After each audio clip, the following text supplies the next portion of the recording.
Hey, what's up? Welcome back to the channel, and today we take a look at man refusing to pay child support. Final part. For better understanding of this clip, I recommend watching the first part of this case, and for those who have watched it, let's jump into it right after you subscribe. So, February 19th. Wow. Wow. Okay, so that's brother. Did you really have sex with his brother on his birthday, Ms. Vogel? Yes, Your Honor, I did. Whoa. When was William born? November 17th.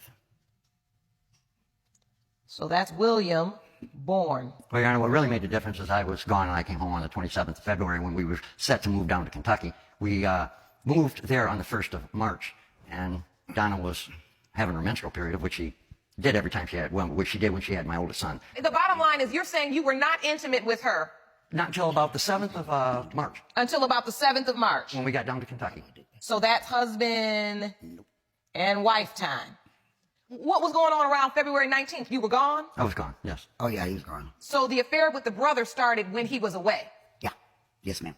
So that February 19th is the bridge. Well, Your Honor. We'll just put a bridge. That is just not a bridge. It is the symbol of her taking advantage of his husband's too much trust on her and his God-forsaken brother. And just look how she has conducted herself during this court procedure, making weird faces, giggling on almost every question. For me, it does not matter if he is the father or not. She has to be asked some serious questions about the mess she has created. William, I understand your confusion, honey. This is a lot. And the main purpose and reason why I'm here is for my children. I've got a 4-year-old, 2 3-year-olds, 18-month-old. I mean, what am I going to tell them? I just need this taken care of. Well, I still have a warrant out for my arrest in Wisconsin. I could go to jail. I've been to jail for contempt of court twice, equaling 8 months, which is way over the limit of what I owe right now, even right there. At $50 a day, paying $120. And all of this for failure to pay child support. All of this. I clearly look like that man. I mean, I've got his body structure. So, William, you believe you look like David Vogel, the brother? Yes, Your Honor. I've done a lot of research over the years, and I've actually come to a point where I have understood a little bit more about genetics than what I really want to kind of delve into. But to my understanding, it doesn't matter whether or not it is David or Daniel. I could look like either one of them. I could look like my grandfather. I could look like my aunt. I mean, we see that a lot. Genetics, I mean, I do look a lot like my mom, but I look more like David than anybody. So, I mean, that's where my questions lie. Mom, Ms. Vogel, as you stand here in court today, has any of this testimony affected your belief? Because you've told him back and forth. Is it just because you've just always been confused? Yes, Your Honor, it is. Because I just don't know.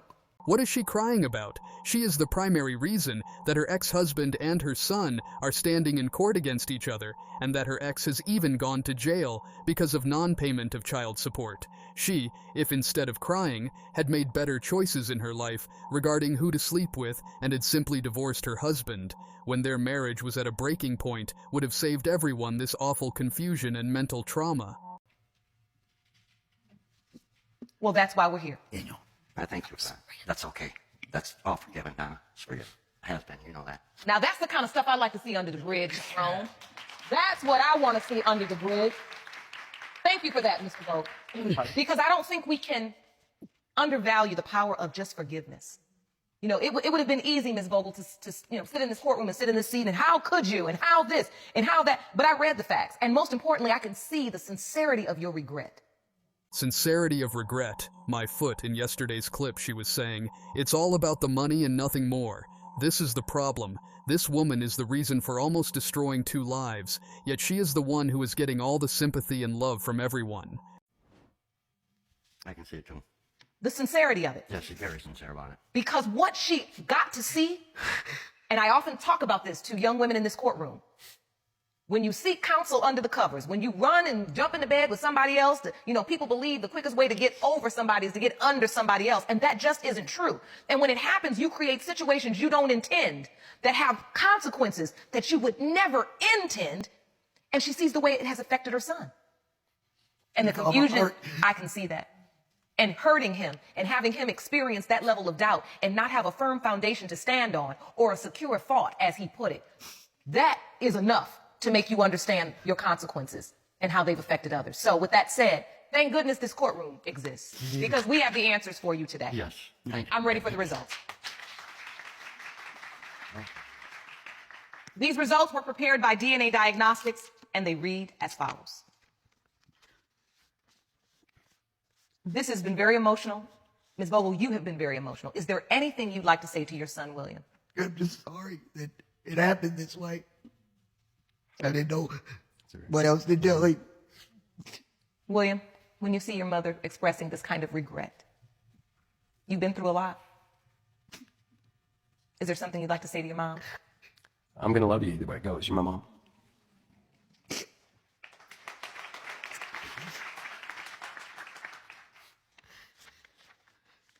Here we go.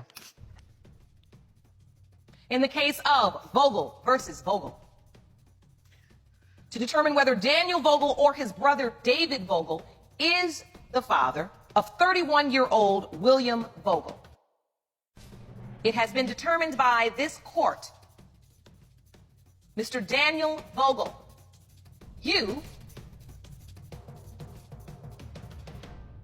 are his father.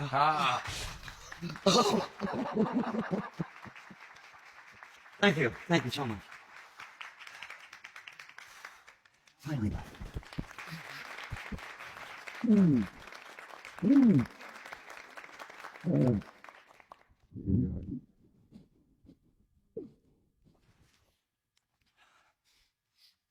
Mr. Vogel, you look shocked. I'm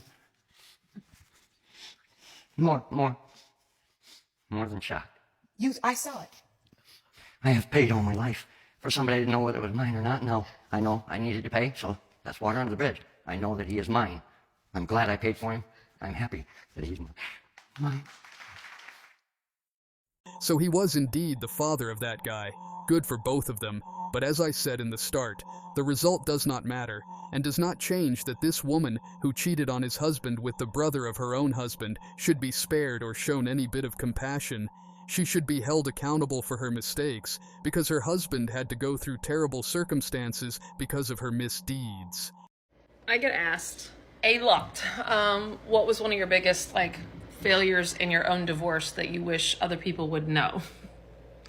And it's very easy. I spent months, and I mean months, worrying about saying the words, I want a divorce. I worried how he was going to take it. I worried how he was going to feel. I was worried about his reaction, his immediate reaction only. And I worked so hard at having the courage to say, I want a divorce. We need to separate. I spent so much time and energy on that. What I did not spend a lot of time and energy on was preparing myself for what was going to happen the next day and the next day and the next day. I did not think past that moment. I said those words without being prepared. I said those words without being educated. I said those words without having a fucking plan B through Z. I only thought about just saying the words, and that's it. That was my